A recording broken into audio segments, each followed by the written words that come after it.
the edge of the universe, 400 men and women are probing the immeasurable blackness of space.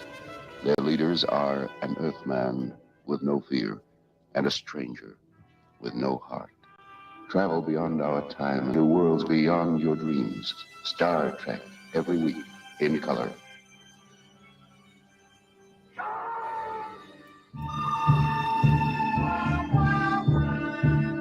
Oh, hey y'all, what's going on? Welcome to Serious Star Trek. I'm Dan Tron, and now let's bring in your host and mine, Captain Fun himself, Larry Young. Hey, Larry, what's going on? What's happening, Dan Tron? I'm still not used to that Captain Fun thing. It just sounds, I don't know, it sounds wrong. It sounds like I've outranked the position, like Ensign Fun. Okay. Lieutenant Fun. Captain Fun. You're driving the ship, Larry. Captain Fun. All right. I stand humbled before you, ready to talk about some Tony Star G Trek. is in the house. Oh, so no, but Tony, I didn't mean to do that. I had the wrong sound effects. Tony, love you, buddy. Oh, Sorry poor Tony. Let me switch to Serious Star Trek. That's awesome. Because not many people know this. I'll give you a little behind the scenes. I've got a pedal for my sound effects, right? So I can go hands-free whenever we've got this thing. Yeah, that's the kind of technology we're bringing to bear here on Serious Star Trek for you, the people. Oh, what do you got, Speaking Larry? of Captain Pike. Yeah. That's the one from the old Captain Pike. Anyway, you said communicator, and I can't. Whenever I hear that sound, it's so Pavlovian. I have to do this. We got to get you some sound effects action on your side, Larry. I can't be the only one doing this. I'm good. If I have sound effects, I'll imitate Yoda or something. Speaking of Yoda and wise people, our own Dr. John Price is running a little bit late, but he'll be joining us soon. So we're just going to go ahead and start the conversation. It's rough fighting crime with Dr. John. Dr. John's on the case. He's out there. There's someone who needs help. He needs a doctor. He needs someone. He's like, there's someone who has to know the origin of the Paul Bunyan myth. He's got a folklore emergency to take care of. Yeah, I have a myth that needs contextualized. Stat. Okay. Oh, yeah. He'll be in, but we're going to talk today. We're going to talk a couple of things we got planned. We're going to talk about what's that new show called? Strange New Worlds. Yeah. Episode 2. I'm up to date for once. I'm sure John watched it. You watched it, right, Larry? Oh, I watched it immediately. I'm very excited for that show. Somebody were talking about it on Facebook, and somebody was like, yeah, it was okay. And I'm like, yes, you're absolutely right. It was okay. And after the last 4 years of all that shitty Star Trek, okay seems like, a carnival. Day off with pay. You know what I mean? Like, so I'm all down for, like, that was just fine Star Trek. Yeah.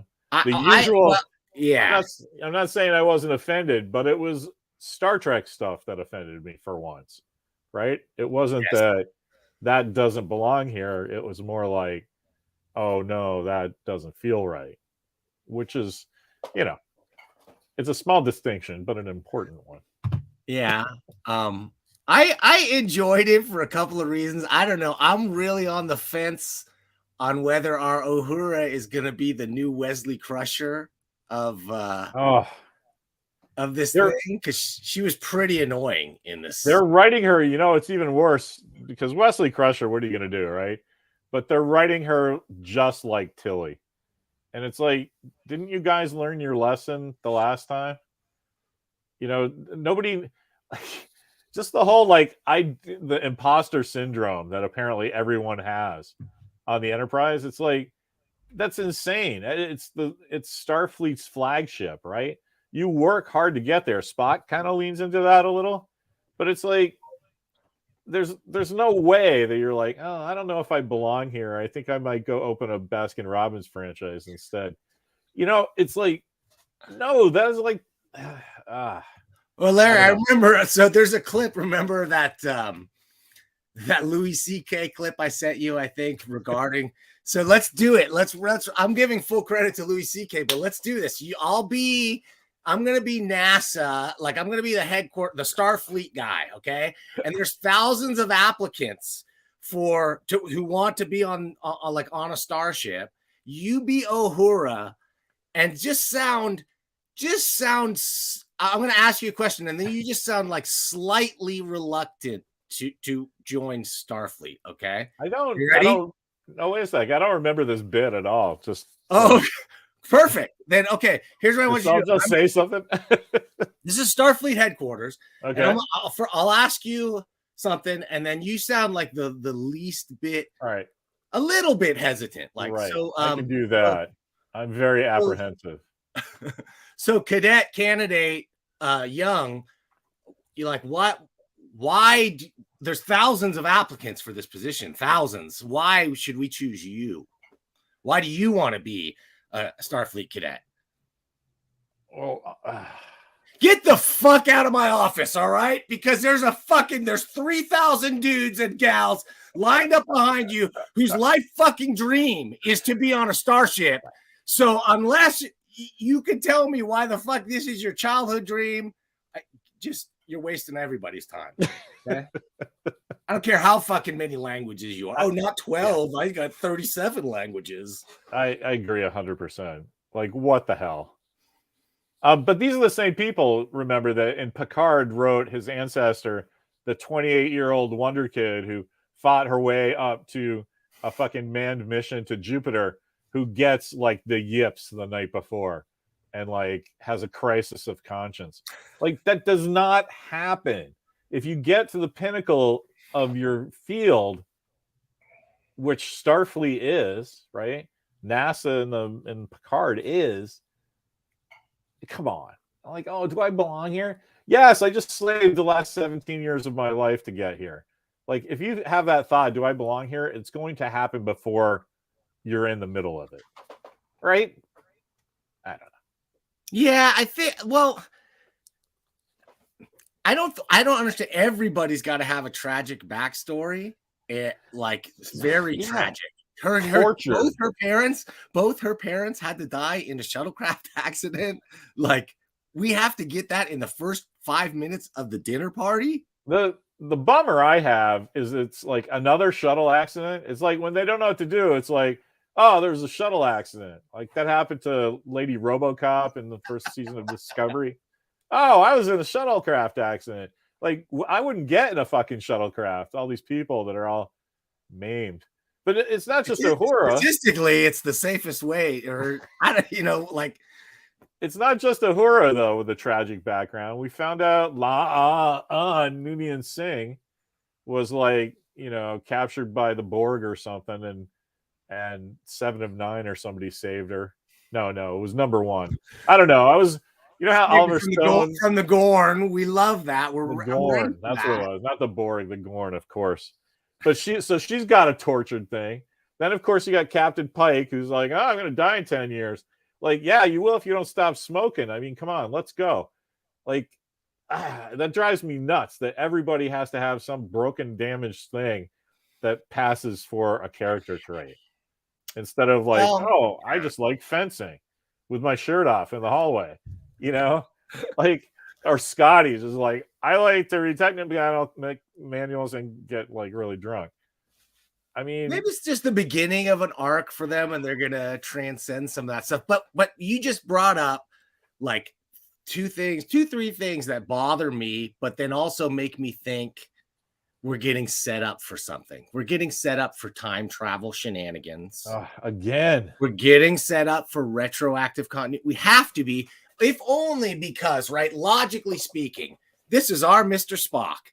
And he just spoke to Lon Noonien Singh and learned about the Gorn, right? And those are like 2 things that we know he did not know about when we saw him in the original series with our good old pal Captain Kirk, right? The Gorn were brand new to him, and like he's like, oh yeah, I forgot I worked with this chick named Lon Noonien Singh, but I didn't think there's like what? Right. I didn't put it together. So either we're for a fake out, like Lon is not what we think, which I would love if that was the case, but I have a feeling it's not. I kind of like her character. Or we're gonna get a Spock. So I hope it has nothing to do with Khan. I just, but anyway, yeah. And would you put her in, like, you've got this person, you take them through psychological screening. Would you make her head of security? The safety of every man, woman, and child on that ship is somebody who's like, I don't like lizards. Like, come on. I know I wouldn't. Not to mention nobody Googled him, because like we know you could Google Noonien Singh because Spock did it. It just right? seems Spock does it later. It just seems the big problem is it's stuff that Spock was standing right there for and didn't say anything. So it's not like, I mean, are you going to do that to Spock forever now? Like, oh, hey, right. I forgot to tell you guys, for the last 70 years, I had a sister, a human sister, and my father used to laugh back then. Like all the stuff they add on, it's like, oh, geez, another thing I forgot when I was telling Dr. McCoy about, I hope he finds something really hard like diamonds, and he knows, doctor, he'll figure out this cannon thing. I didn't go, that's a fucking Gorn, and because I encountered it back when I was, this is mopping floors for Captain Pike. Like, it's just so stupid. Just make up a new thing. Or had even heard of them, frankly. So, but that tells me they have to be aware of that canonically. So so we're in store for something. And I think, just to pivot into something a little more positive, because I really liked this episode. I really loved the new introductions to canon. I thought that the Shepherds and the Arbiters was a cool sci-fi concept that I don't remember seeing before. Oh, I liked it. I liked the episode. I thought it was great. But the stuff that was that I liked in the show was just great. Good job, everybody. That's what we're here for. You entertain me. But the stuff that was bad was just like so glaringly bad. That's why it's more notable, right, to me. Like the captain in the middle of this thing, they've got a massive alien force that's 10 times their thing. What's going on? Status report, and they're like, we don't want to make these guys mad. Like, are you joking? That's what a Starfleet officer said to her commanding officer when asked about battle stats. We don't want to make it angry. Like, that stuff just drives me nuts. But nobody in the Star Trek writers' room is asking me to be their friend. Well, okay, but still, okay. Let's start this off on a positive note. Talk about the things I love, because I loved Anson. I love the bad guys. I love their look. I love the idea. I love the idea that the metaphor they were trying to make to like fundamentalist to religion, and trying to have sort of like a balanced view and not be maybe as condescending towards religions that you aren't a part of. I mean, they skirted that a little bit, but they could have leaned much more into the like, fuck your sky gods. We're going to solve this problem, and leaned way more into finding a balance, and then realizing, their perspective maybe it was altered at the very end, if that was corny or not. What did you say? What do you? Yeah. What did you think? I thought we're on episode 2, right? And I'm just totally Charlie Brown. I really want to kick that football, Lucy. And it's really, it looks like they addressed some of my problems from like the last 4 or 5 years. Not just my problems, but everybody's problems, right? Like that episode didn't make any sense, or that entire season-long story disinterested me actively. So I'll catch the next season. That doesn't grow an audience, right? So okay, they're making it a little more episodic. Oh, hey, there's like a Star Trek theme where it's like you said about, tolerance of other people's faiths. And I don't know. I like the alien. It was a great episode. It's just I think they're gonna pull the It football. was a good episode, Larry. I'm gonna. Yeah, I'm I mean, a put solid great- Star Trek episode. Nice job, everybody. I really think we're gonna see these guys again. They mentioned other comets, and the fact that they could see the future, and that's a theme with Captain Pike. And then even I really like that they did a glance, a reflection shot in this one where he didn't see the scars in his face for one fucking time. Oh, but of course that bothered me too, right? Because it's supposed to be a reflection, and his badge was correct, right? They didn't flop it. They didn't flop, yeah. Like a mirror would flop it. Well, that's tough because then it would flop to the wrong side of his chest. Right. And so people would be crying about that too. So right, I don't know. Yeah, that's too tricky. But just like the second I saw that, I was like, oh, here we go. Like they do make a lot of choices that are expedient. You know what I mean? Which I don't know how much is like a failure of character of the people involved, or just like an aspect of, TV show production. Like you can't keep all the balls in the air at all times, right? Which is how we got the left-handed tricorder last week.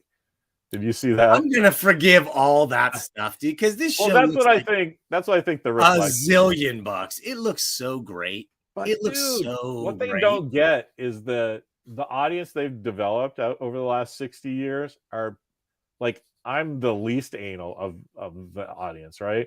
Like that stuff. Like that tricorder thing, like reached out of the TV and hit Carl Tate in his own face, because it's so wrong. So I don't know. If I was them, I'd pay a little more attention to what they were doing. But who's that? That's a continuity error, essentially, right? I mean, what would you call that? What, the flipped shots? Yeah, it's kind. I guess it's bad just to cross the line in production, and I guess. And so they had to compensate for it by flopping. So that's a bad like setting up of the shots that you needed to have. Yeah, I think, who knows? Somebody made the wrong choice or didn't take something into account. And so they crossed the 180-degree line that, film school people know all about. And so they had to flop it so the eye lines were right. And which is fine, except it's a close-up of the controls of the first time we see the new tricorder. So me and all my prop buddies were all like, well, that's typical. Everybody got nice big screen grabs from their TVs and then flopped it back to how it should be correct, Chris bringing the old school. Oh, yeah. I mean, with him back in the day. Got to do what you got to do. Someday we're going to get Chris on here. And I just want to talk bloopers because he's my age. Roughly, so he's seen them so many times, and I'm not just the flip shots, but like stuff that's just super wrong. There's one episode I keep forgetting which one it is. I think it's Tomorrow Is Yesterday, but some guys that were working on the set were having coffee and reading the newspaper, and then they're like, "Okay, we're shooting the scene now," and they just left. And so there's a scene in the Enterprise corridor where there's just like this folded up newspaper on the floor. And you never see it. Like back in the old day, your TV resolution, you would never see that. It looks like a trick of the light or something. But like now the HD ones, it's like, oh, that's the LA Times. Oh, you guys shot that in 1969, I guess. Okay, Larry, I need your skills on this one. Wait a minute. All right, hit me. I can't tell what this viewer is trying to say. Hey, what's your review of that new show all those people worked on? It was shitty. Seriously. Is this somebody making fun of us? After 4 years of shitty Star Trek, aren't you embarrassed to say things like that? Just as the king of annoying tower, you can use hyperbole if you want to. Yeah, it's just It's just a new guy who's not used to us talking. Yeah, sorry. Yeah, I mean, oh, hey now. Speaking of new guys, let's welcome to the show the Doctor of Love, John E. Price, PhD. Hey, there he is. What's up, Doc? Dr. John. Hello, everyone. How Star are thou Trek. today? How is everyone doing today? Wonderfully. How about yourself? Yeah, Pretty good. Can't complain, just hanging my out. cholesterol is a little high. You can't complain, then you're on the wrong show, buddy. Sorry. That's Well, the number one job prerequisite. We need some about life. Life is fine. Okay. Star Trek, on the other hand. Star Trek is just not great. So we grudgingly admired episode 2 from afar on some tie points. That's all you really miss. You think it's shitty? Here's the thing, right?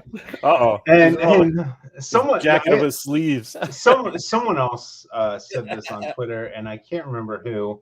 And so I'm gonna take credit for it, but it definitely wasn't me. The Orville at its finest wants to be Star Trek. Strange New Worlds at its finest wants to be the Orville. Huh. That's I can't say I agree with that. I think that's how I feel. Where it has, look, so the other part is we're all stuck in a Stockholm syndrome situation where things that aren't terrible feel good, but they're still, you know what I mean? So yeah. Wait a minute, speak for yourselves, buddy, because I'm Star Trek ignorant in almost this century. Like the J.J. Abrams movie was the first one. Is the last Star Trek I saw. So over what? To me, I'm coming. Yeah, and so this one's coming in, and I'm going like, this is the only one that at least the concept is appealing in the sense that let's try Star Trek again, guys. I got nothing against the idea. Well, I have a lot against the idea, but I have nothing against the idea of making Star Trek. I think that's great. Did you see what Joel said? Yeah, I did. Good old Joel. We love you, Joel. Yeah, Dan Brown and I we were talking ahead of the show about like Anson Mount's hair. I said, I don't miss my hair. I love being bald. It's awesome. One less thing to deal with.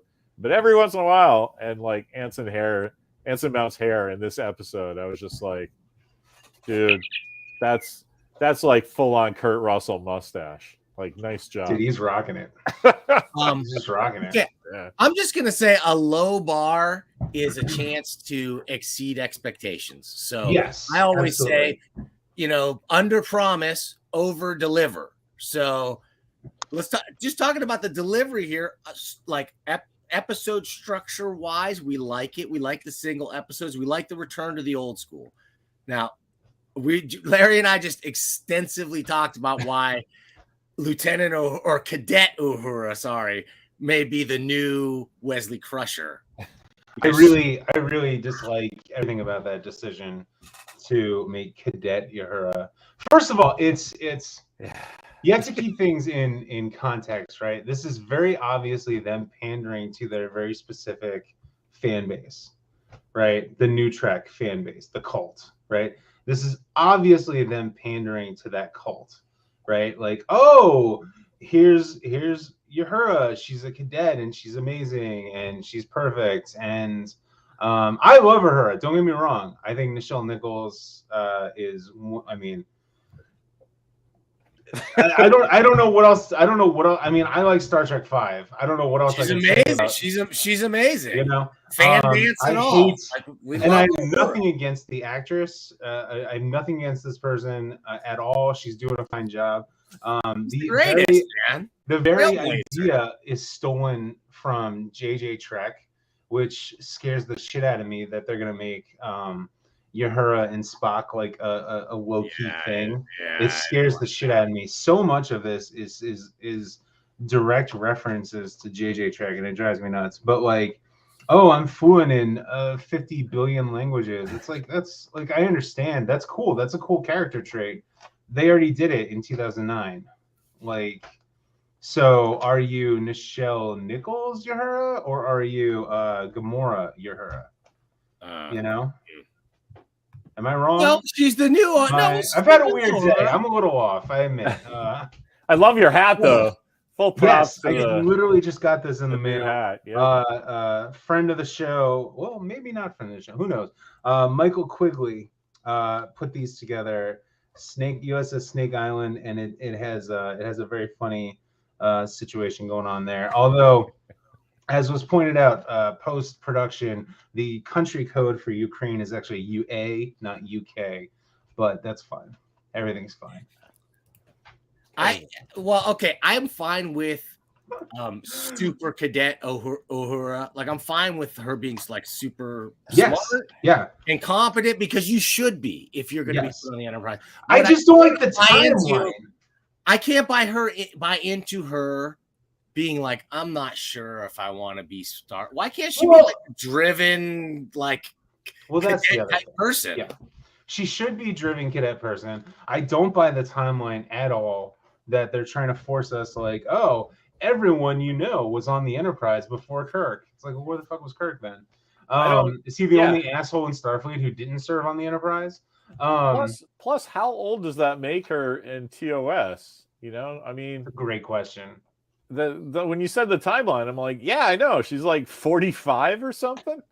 Like, because so we're currently in 2259. Anyway, sorry, I got my outrage. If you bring it into what they've told us, we've seen, then like he's gonna become Pike in about 10 years, right? So she's a young, you put her at 18, let's say. So that would put her in Enterprise time, whatever, regardless of star dates, like when they're talking about, she would have been on the Enterprise for Space Seed, which is the beginning of our Enterprise. Not Space Seed, but for the Cage. And that would have made her like maybe 28 then, which I'm not. So yes, your numbers are right. Your episodes are wrong. I love you. So we're currently in 2259. I love you threw out Space Seed because John and I have this like in joke from way back that all the normal people just yell Space Seed. Space Seed. Space Seed. And then we're currently in 2259. That's great. Kirk Enterprise starts around 2266. So that's +7, right? So let's assume she's currently a senior. She's 21, 22. She's going to be 28. Nichelle Nichols was not 28 in 1966. I don't know how old she was. But she was a beautiful, maybe 22 or something like that. I don't know. I'm just saying, I don't like the fact that she's a cadet. I don't like it. I hate doesn't have to be here. Insignia. I hate it. Anyway, okay. Plus, they write every cadet like Tilly. Mm-hmm. So like that's the problem. I'm like, is because we love Uhura. We could love a competent, communications cadet or whatever, bring in a little savvy to the like she did in the first episode. I really liked her interactions with the other alien, talking about sports or whatever, like putting a new spin on what communications officer is. But in this episode, I think it's great. Like, there's ridges on the egg, and then like from that they extrapolate so much that is so basic. All of the harmonic stuff they did is so ripped off from Close Encounters of the Third Kind and other better movies that so much better. Yeah. And that everybody's shocked when she's like, oh, it's a pattern. Patterns can be numbers, can be patterns. Patterns can be pictures. What in the like? And Captain Pike comes off as a serious dullard, like a himbo supreme with that hairdo and just he has nothing but charisma. I kind of like that though. It's like, I like how much fun they're having as a group. Yeah. Like, it's like, this is fun to be on Pike's Enterprise. Okay, that's cool. And I appreciate the fact that this is don't get it wrong. This is an original series retcon. Like, this is what it is. They are trying to retcon the original series. And I appreciate the fact that they're going with Uhura and they're giving her stuff to do. Because look, we all love Nichelle Nichols. We all love Uhura. she doesn't do anything in the series, especially in the movies. She doesn't do anything. You know, she hailing frequencies open. That's it. You know, she's Tawny Tawny McRedhead in Galaxy Quest. You know, I have one job and I'm going to do it well. You know, so I appreciate it from that respect. I hate the uniforms. Can we talk about the uniforms for a second? What was that abomination that they called a dress uniform? Someone they need to hire Dale Dye for just a day. You know, bring in the Marine Corps specialist movie advisor to be like, nope, this is what ranks mean. This is what a uniform looks like. Okay. Dude, they forgot ranks in Discovery. You know that story, right? The first time they did the Enterprise uniforms, they forgot the rank bars and had to CGI them in later. Ridiculous. Anyway. I like the Larry. Oh, sorry, Larry. Go ahead. No, that's all right. I was just gonna. That's an awesome question somebody had, the Facebook user thing about what non-sci-fi show would because I was advocating for a Star Trek Black Sails or cool. Star Trek Last Ship kind of show. Like those are the two like current non-sci-fi shows. I don't know either of those shows, man. Black Sails is the cool Stars pirate show. It's a talk about doing prequels, right? It's the adventures of the guys from Treasure Island, and produced by Michael Bay. So of course I loved it. Got a little literary stuff, got a lot of boobies, pirates swearing at each other, everybody's drunk. It was a great show. What about you, Doc? Non-sci-fi show would you like Trek to be more like in terms of quality or style? Yeah. What's a good non-sci-fi show? I don't know. West Wing. No, God no. God no. Too much. It is West Wing. God no. I'm sorry. Speech and being morally correct. I'm sorry, Chris. Star Trek Ted Lasso is a terrible idea and should never happen. I apologize. I know I'm breaking your heart, but no. Well, you could think about it. I'll think about it. What I would like. No, we won't.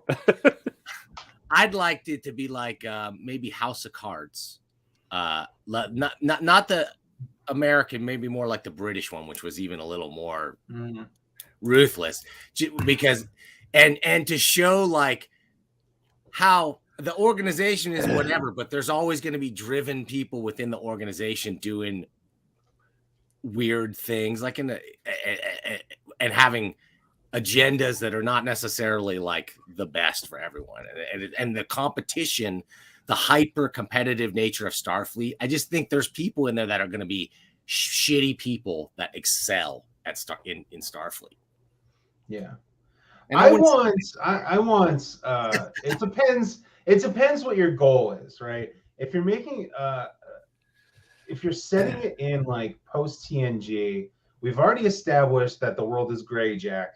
Right, so I want Jack Ryan dealing with the Romulan refugee crisis. That's what I want, and like post Dominion War politics. That's what I want.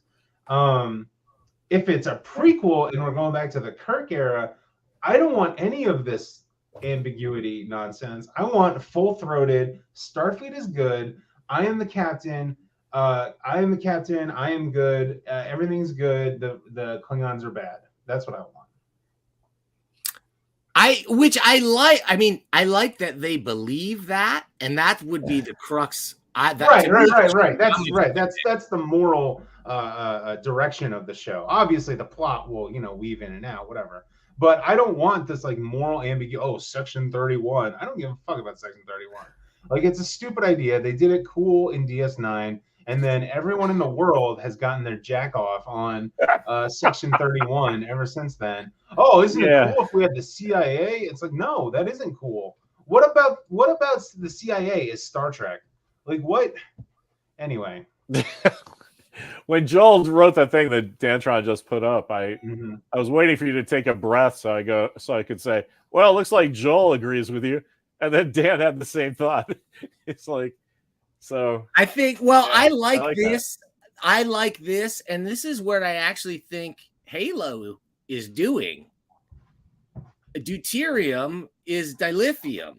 Mm, And it's yeah. a major, and it's the major. That's why I like Mhm. Halo. It's my favorite thing now. I'm only on episode 4 or something, but they're doing, and it's a sci-fi show, so it doesn't Mhm. qualify. But like they're doing the show I want to see, which is like Starship Troopers in a world where like the people in it think they're morally doing the right thing, but they objectively are not doing the right thing. Like I like that. Oh my god. You just brought up Halo, and I love Natasha McElhone or whatever her name is, and they're using de-aging technology on her. So like I barely can pay attention. Like what's happening in this episode? There she goes again. She's walking by. Anyway, I find that actress quite hypnotizing. They didn't even have to hire Dale Dye. The producer That- just Yes. Band of Brothers. Yes, Band of Brothers is a great choice. Band of Brothers was a great choice because it hits all of their like requisites, right? It's this long episodic story. There's a lot of moral ambiguity going on. It's set in wartime, so there's lots of explosions.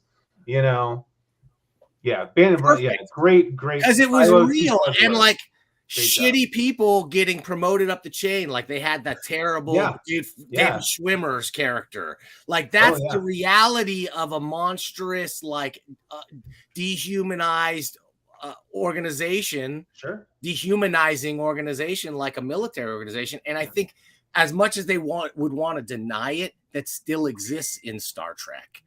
And like there would be really like grade grubby. There would be less. I mean, move up. You know, I check out military news all the time, and there's captains getting fired from ships all the time. There's people being replaced for, you know, even if it's just like mundane reasons. It's like, yeah, captain of the USS whatever was relieved of command. You know, what, you know. So there's ways to work that in to a Star Trek situation. But again, what I want out of Star Trek is a moral center that says we are working towards a better future. Right? That's what I want. Yes, but that can be the vision of fascism too, right? Like that's what. Of course it is. Yeah, absolutely. Putin thinks he's going for a better future. That would fix the friends uniform on Snake problem. Island are like, no, you're not. Larry, you like fascist uniforms. Everybody like, fascists have better uniforms. They'd have Star Trek uniforms. That would be great. Why would you make that a dress uniform? Like that looks like a jumpsuit at a friggin' the Nike store. Get the hell out of here. I thought it was almost a nod to next generation. It looked next Next Gen. Yeah, it looked like at a Star Trek Online. You can make that uniform in Star Trek Online.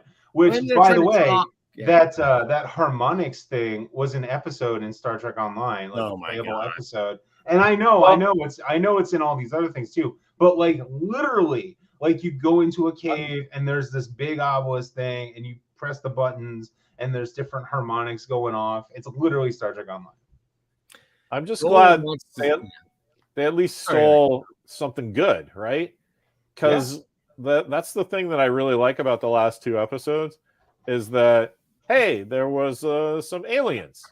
Yeah. And, oh, look, then there's this other thing in a ship that's totally outgunned them. That's pretty cool. There was like new stuff for a change. Yeah. It's a problem to solve. Yeah. You know, it was fun. I like it. I agree. Arbiters. I love the Arbiters. I love those blue dudes.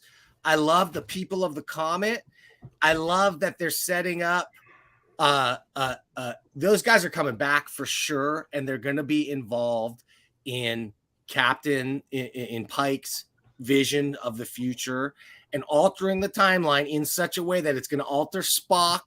And it is when they bring in Kirk, of course, if they're bringing in Kirk in the next season, which we already know, they're obviously setting up the timeline. They're going to smush it all together. They'll try to bring it and try to give you a whole new show, new bones, new everybody.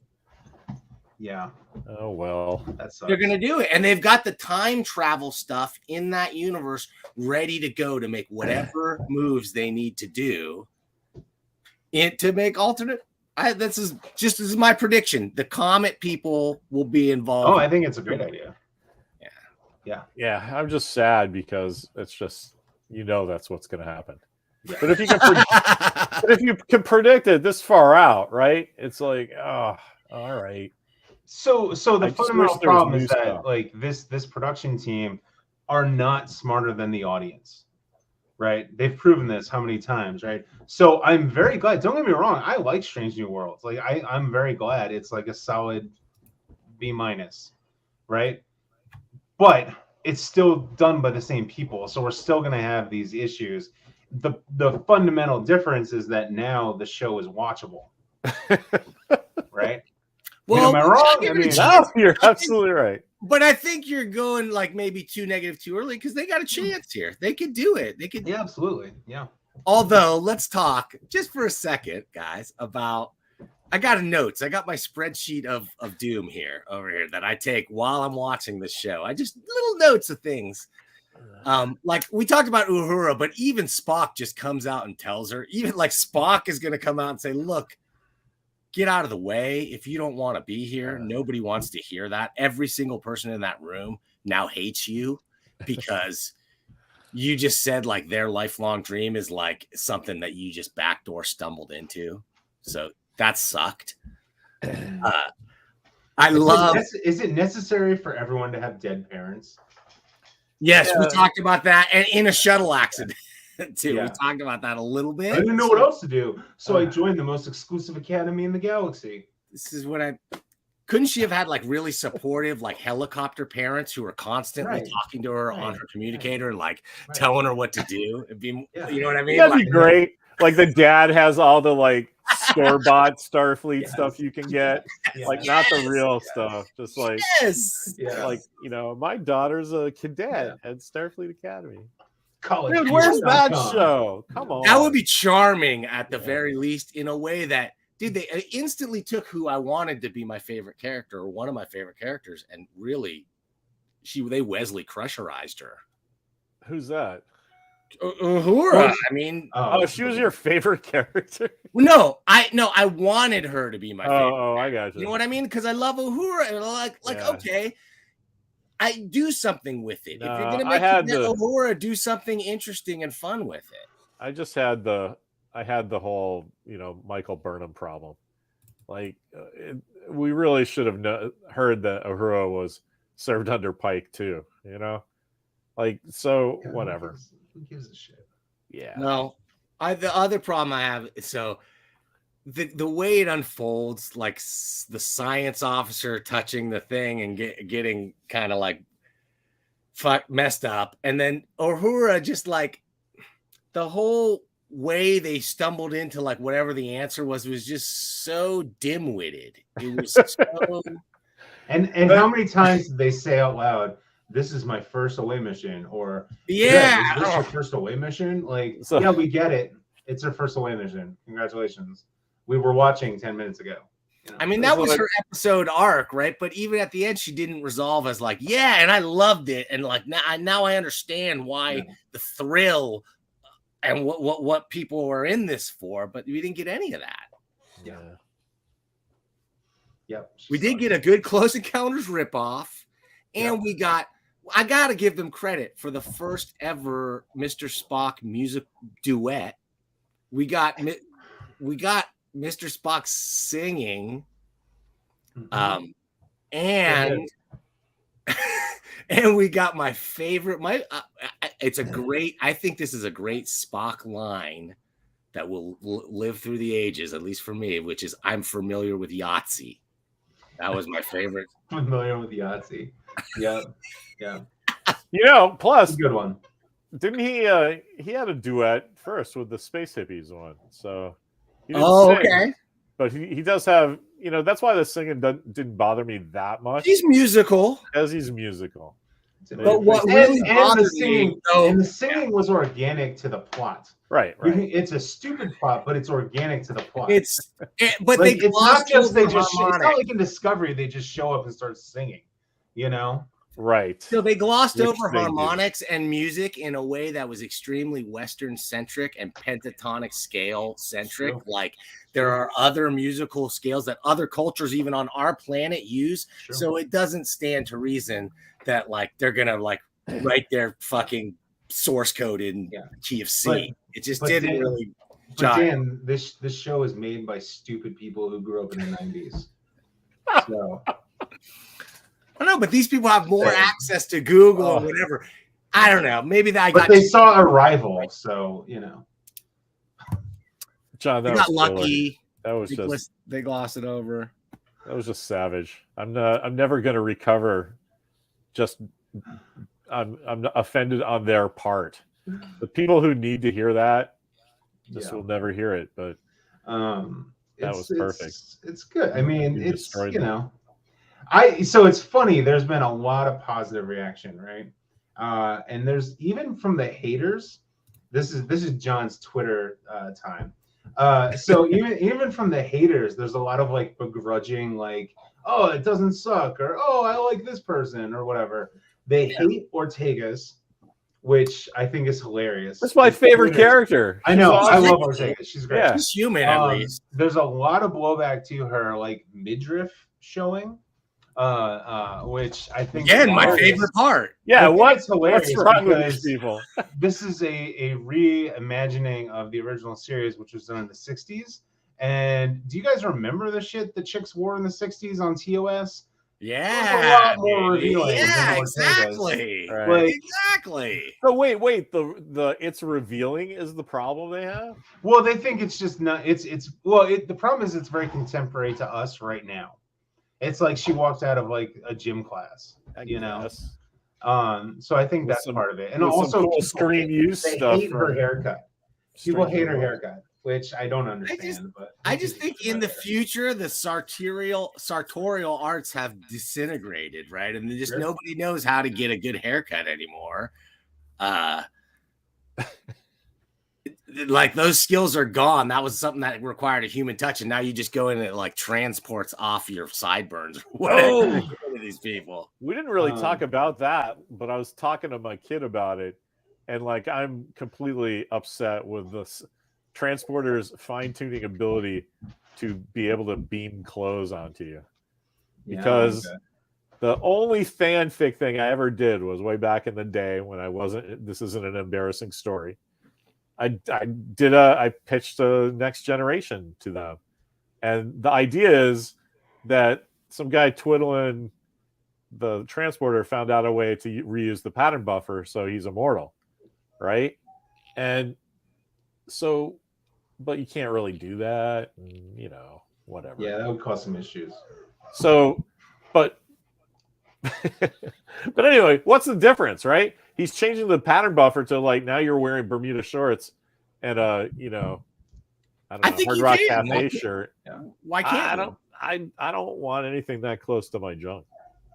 You better make sure that pattern buffer is 100% right.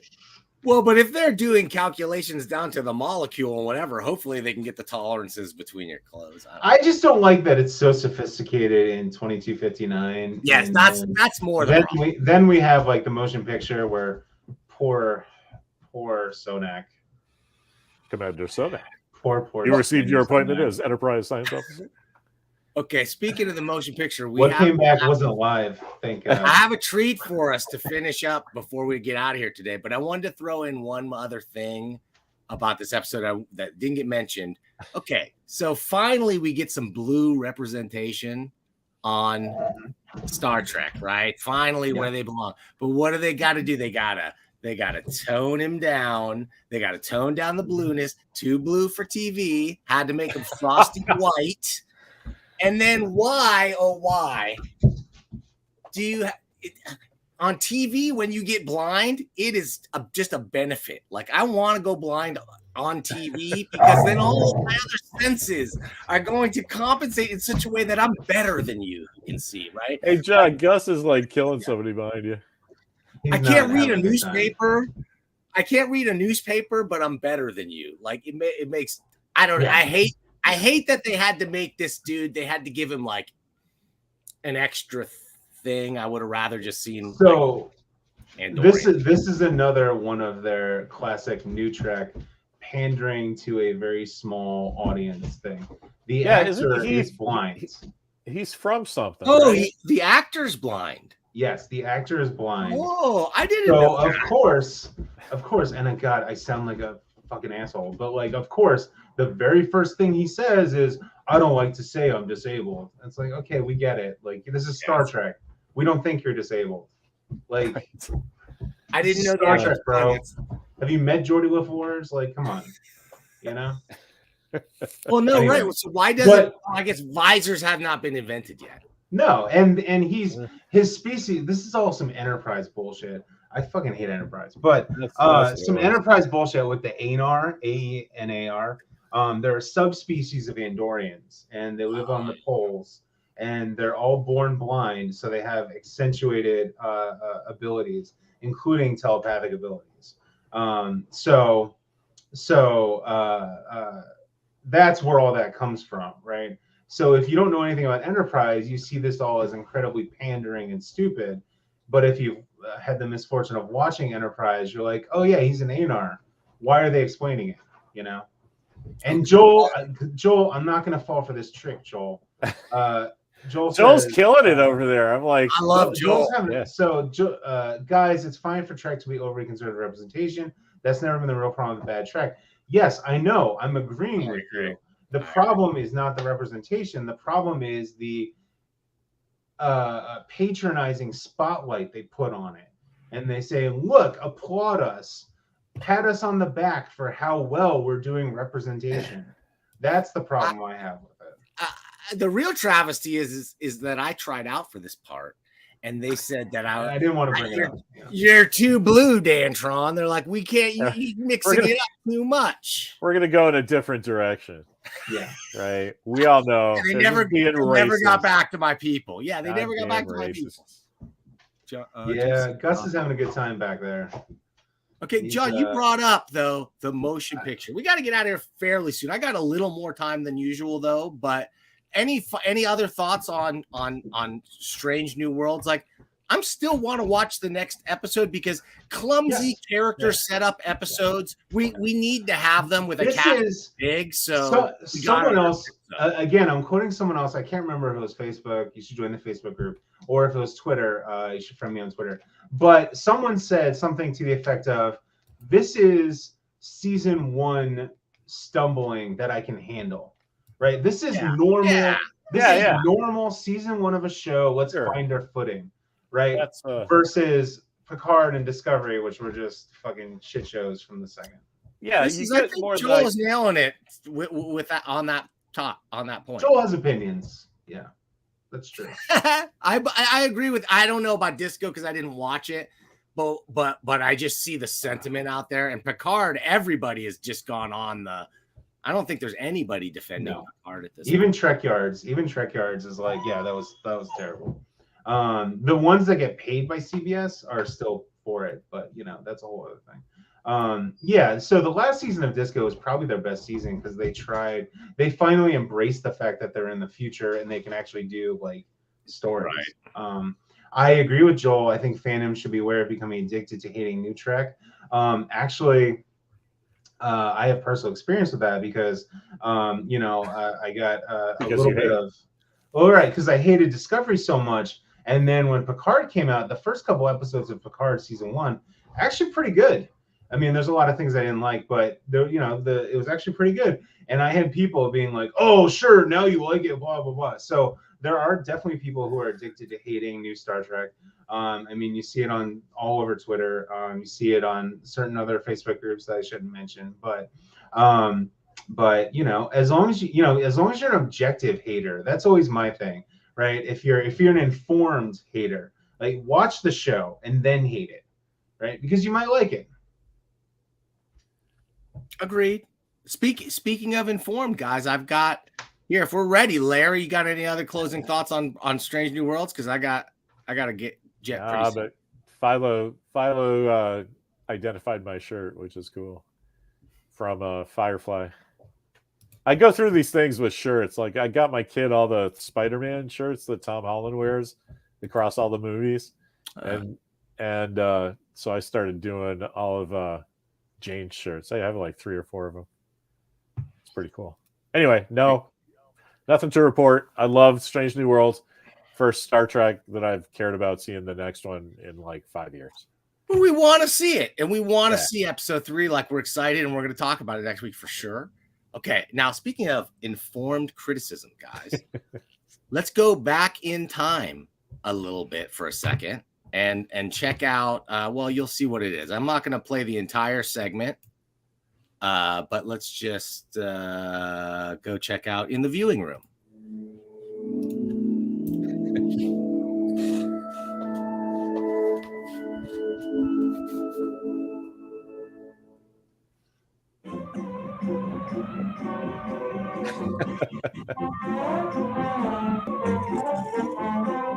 So, guys, what I got here is at the movies. Gene Siskel and Roger Ebert are going to review Star Trek: The Motion Picture when it came out. And spoiler alert, it's a split decision. You could probably guess. Larry guessed right away how the decision went. Guys, I used to watch those guys all the time. I love Siskel and Ebert. Is the audio okay? You can hear everything okay? Yeah. Close enough. Cool. There's a thing out there. Why is any object we don't understand always called a thing? Headed this way.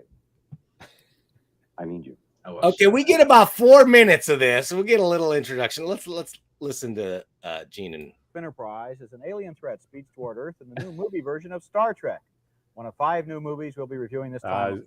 YouTube's going to be okay with this, huh? Siskel, Yeah, I checked already.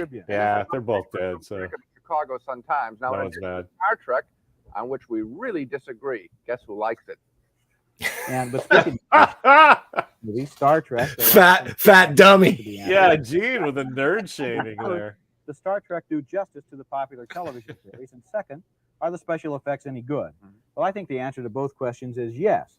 The television series made a successful formula out of combining adventures in outer space with basic questions about human nature, and so does the movie, which opens as a vast alien presence, sort of a star cloud, is discovered heading straight toward planet Earth. The Starship Enterprise, which has just completed a massive overhaul, is assigned to go out and meet the invader, and Captain Kirk, who has now been promoted to Admiral Kirk, tries to reassemble his old crew.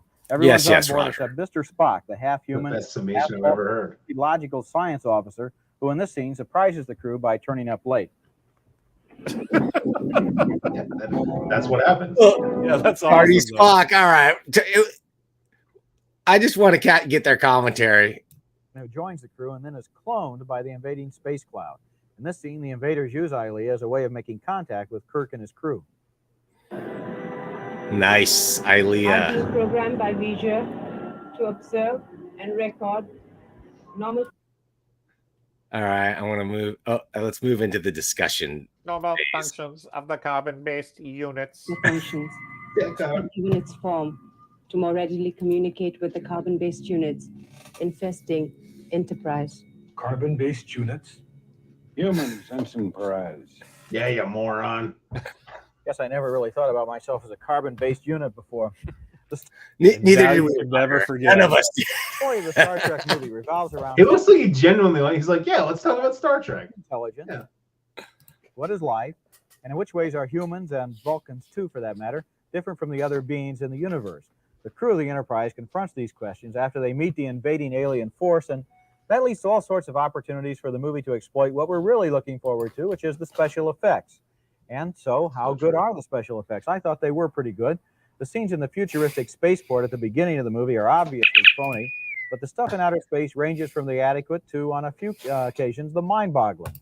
Star Trek is not as visionary as 2001. It's not as scary as Alien. It's not as exuberant as Star Wars.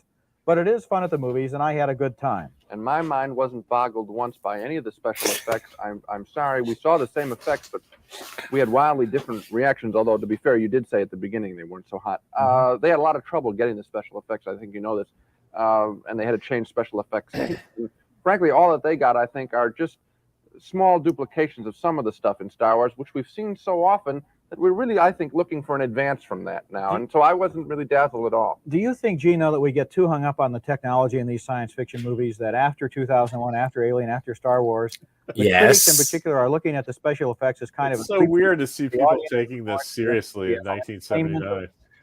No, they're ahead of the curve on this subject for sure, I think. You know what I mean? Yeah.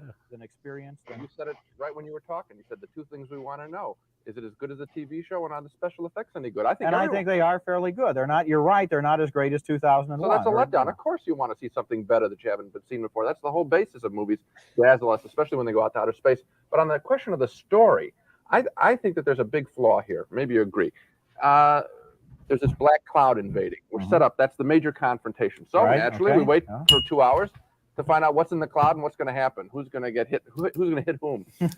Well, it never happens. We get a real letdown here, and we get some of that phony moralizing from the TV show.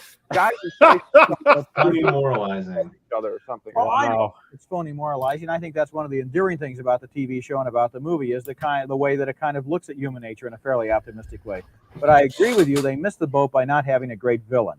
The greatest thing about Star Wars was Darth Vader. Darth Vader was the most popular character in the movie, and I think here they missed the boat by not having a villain equally as bizarre, as outrageous, or as individual. I don't know. What I'm saying, I guess, is maybe little kids will like it, but I think that even they will be bored. Just runs on. Okay, well, then here we do have a major.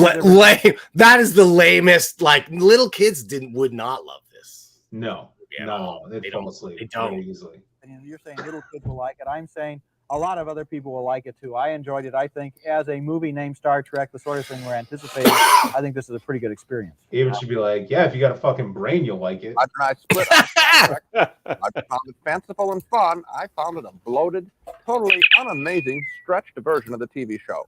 Roger says yes. He recommends Star Trek. I say no. I think we learn one thing about each other. Okay, I think you are too easy on family entertainment films. And I think you are too hard. So that's it for this show. Yikes. Guys, this got me on a jag of watching Cisco and Ebert reviews, and they do a great one where they review Cop and a Half, and I don't know if you remember Cop and a Half, and Roger loves it, and Gene loved Carnosaur, and so they do Cop and a Half versus Carnosaur in an episode that was super fun. Yikes. What do you think? How did that age, guys? What do you think?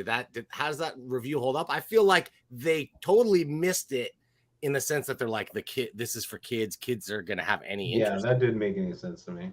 I feel like I could have written the script for that already because I know that I've seen so many of those episodes. Like Sagasag says, just watch those back in the day. And it's like, Gene's like, that's crap. And Roger's like, give it a chance, All right. Was it marketed for kids in the 70s, 79? I mean, I don't know why he would say it's a kids movie.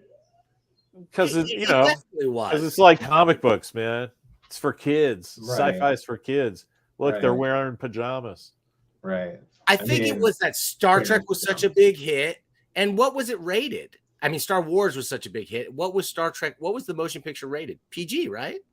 No, that was G. They just showed it. I would have G. Yeah. The motion picture was G with all that sexy Ilea action. Dude, they showed her neck hole. This is a different level, G. I just can't believe that Planet of the Apes was G because you got all the language they're all swearing about those goddamn fucking gorillas and this guy Charlton Heston's bare ass half the time. Yeah, rated G. That's pretty G rated. Speaking of bare asses, Halo guys. I mean, have we seen Pablo's ass enough in that show? I don't know. I didn't realize till the second episode. I'm like, who is he? So familiar. He from The Wire. He was Nick Sabatka in The Wire. He was so great in that. We knew him from 13 Hours in our house. I don't know that one. That's the Benghazi movie that Michael Bay did. Star Wars. Right before the election. Right before the election. I would say this is worth it if this is true, guys. Can you confirm this? It sounds right. That sounds. I'll buy it. They used to make those kind of stupid decisions. Also, the implied incest. Yeah, that they're fine. That they're cool with. Yeah, they kept that enough on the DL. Okay, boys. So Strange New Worlds is. I'm definitely gonna keep watching, and again, like it's so funny because like this one, I have no trouble separating it and being like, yeah, this is its own thing. Like Doug Drexler was saying, in his now famous post where he's like, yeah, this is very clearly a multiverse. Like, just embrace it. Yeah, Like, totally. okay, Totally. this is the TOS Yeah, but for this universe. Got it. Paramount needs to embrace it, right? Well, right, they don't. Right, That's the whole thing. It's the like legal side does if they had just said that in the beginning, I'd be like, all right. Yeah, everyone would be fine. They were just afraid of people going, oh, that doesn't matter, so we're not going to watch it. Ironically, it'd probably make it more popular, but that's a whole Now, discussion. Put Spider-Man in it. I think the moral though is that they got at least the structure set up for this thing, and so now it's all execution. Now they have to deliver. Yeah. What really surprised me is the green lighting of the season 2 before the season 1. They did that with Picard too. Season 1 was, I think, the day it premiered, they announced season 2. It's just they just think they're being marketing gurus. That's all. That's all it is. I think the economics are different now with the streaming model too. That they're like, we're going to invest in. Yeah, we're just doing this for the next 5 years. Yeah. All upfront production costs and stuff. Like I don't like Lon Noonien Singh. I think she's a fucking asshole of a character. And I want everyone to stop having tragic backstories. Like, can you just grow up in the suburbs of Earth and be like, I want to join Starfleet? Fucking Starfleet! You know? Yeah. Where's I have a really good mom and dad, you know? That's why I just love Lower Decks, and I want it to be live action, because I gotta say, like, Boimler, man. Where's the Boimler in this crew? Starfleet! Fuck yeah! Ortega's, man. Ortega's is the Boimler. And I'm totally fine with that. Yeah. Well, maybe. I will be so happy if that's the case. Anyway. Gus will be happy too. Right, Gus? Like, what's he doing? Oh, it's Gus. There he is. What's up, buddy? Say hi. Oh my God, guys. Do you hear that sound? It's Gus eating a couch. What sound is that? Oh, that sound means we're officially out of time for serious Star Trek. I love Nurse Chapel. Let me just say that. Yep. New Nurse Chapel. Love her. I love her sassiness. Same reason you like Ortega, right? A little bit of lightness and a little bit of fun. Same reason. I like the tone. Yeah. Let's have some sass. Totally agree. Speaking of Space sass. All right, boys. Well, next week we're in it. I don't know if I'll bring any more Cisco and Eberts or not next week. Hey, if you out in the audience liked it, or if you didn't like something on this show, hey, leave a comment. I really appreciate all the likes and all the subscriptions we've got. But, oh no, my shields are being breached right now in the Dantron studios. We got to get out of here. But before we go, I got one last a bit to show. Speaking of the grim and gritty future of Star Trek, let's go back to the grim and gritty past. When one of our favorite cast members was on harder times and had to join a gang. All right, guys, we'll see you next time. When I was a kid, gangs invaded our neighborhood, and they made life pretty tough on the rest of us. So I decided the best way to fight a gang was to join one. Well, not just anyone, but the biggest one in the city. Well, these guys taught me a lot, like how to survive in tough situations, how to handle almost anything or anyone. Joining a gang was probably the best thing I ever did. And after all these years, the old gang is still going strong. So join our gang, the Boy Scouts.